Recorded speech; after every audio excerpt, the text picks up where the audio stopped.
here is the block diagram for the network controller.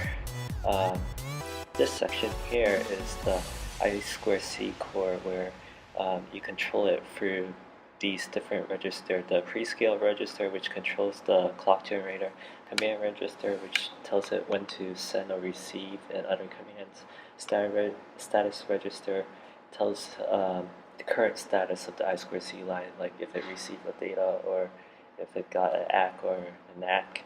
Transmit register is your transmit buffer, and receive register is your receive buffer.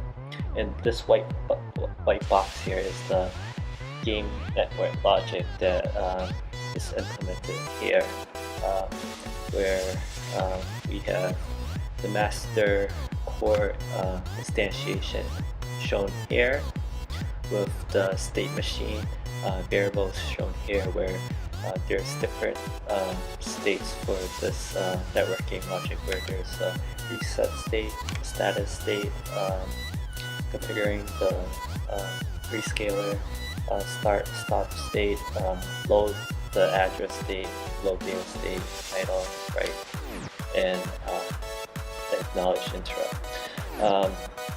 So current progress with the I2C is that we descoped it from our current game, since I couldn't get it working with the slave module. The slave wouldn't recognize the valid I2C transmission between the two due to some kind of glitch in the signal where the start condition gets messed up. So the plan for I2C was descoped.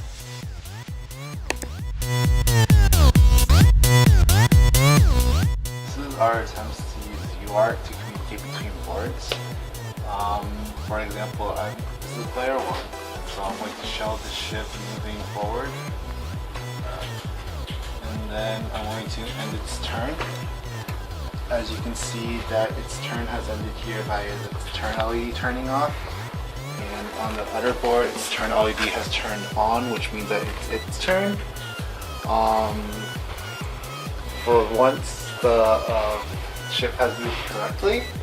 However, when we attempt to replicate the effort by moving the ship forward and firing on it, you can see that the logic remains internally consistent on this board.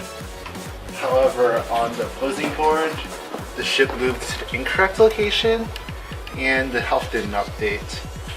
But I have detected it's my turn, so I can move forward and then fire on the ship. Again, you see it internally consistent, but on the other hand, the changes did not propagate to the other board. So our game logic works. However, whatever we're sending across is not working correctly. And so this is why we decided to try another track for communicating between boards.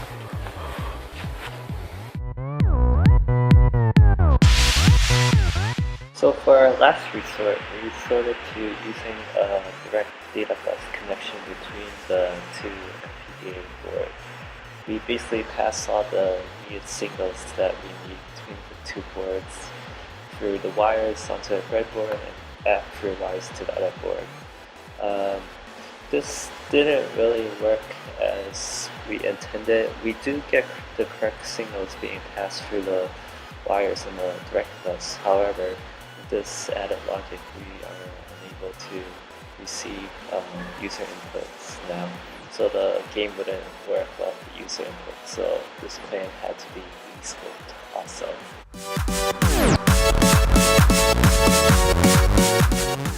In our game, this is a state machine of its high-level decisions. At the beginning, it starts at a reset state, and then it will first try to fire on something. If it can succeed to that, it will then try to move. And then if it can move, then it will end its turn.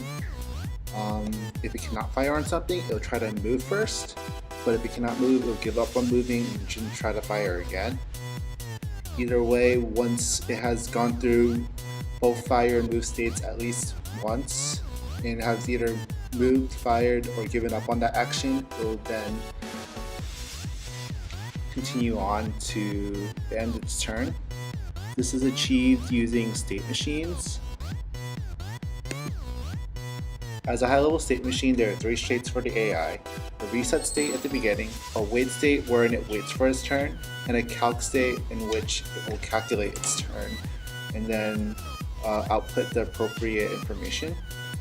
Within the calculation state are several substates representing the fire and movement. The state machine here represents the calculation state, where it has 4 main sections: fire, move, update, and done.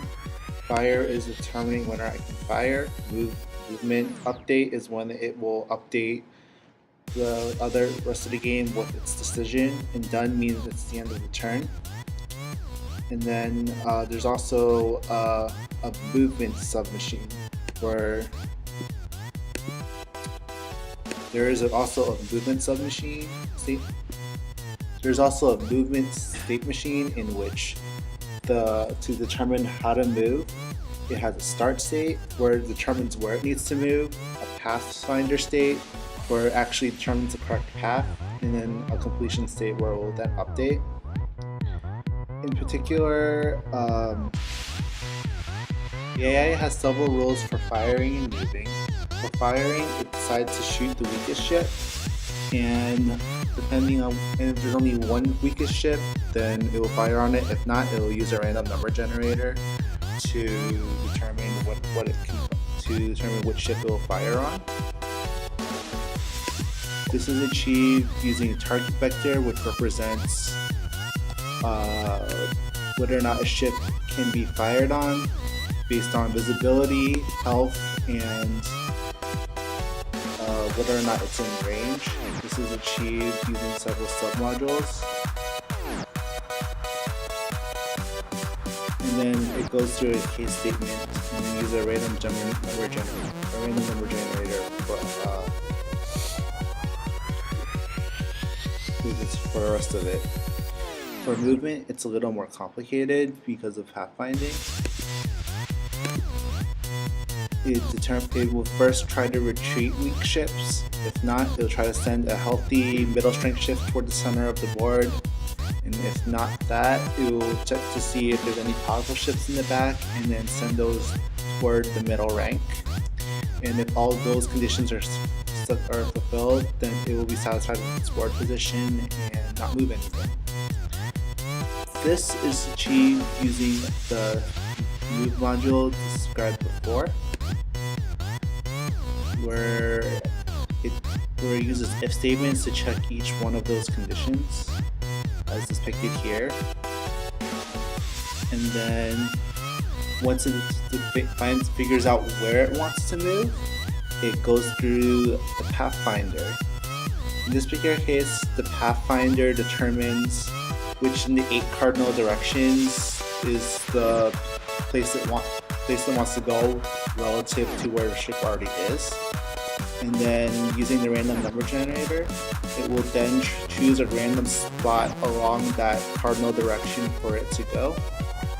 So that if I'm trying to move to the top left of the ship, it will randomly generate a number, and then choose based on that. If the space is empty, it will then move toward it. Unfortunately, because of limitations on our project, we were unable to implement the AI because it takes up too much logic slices on the board, and then it would not fit with the rest of our logic. So we prioritized having PvP versus AI in this particular case.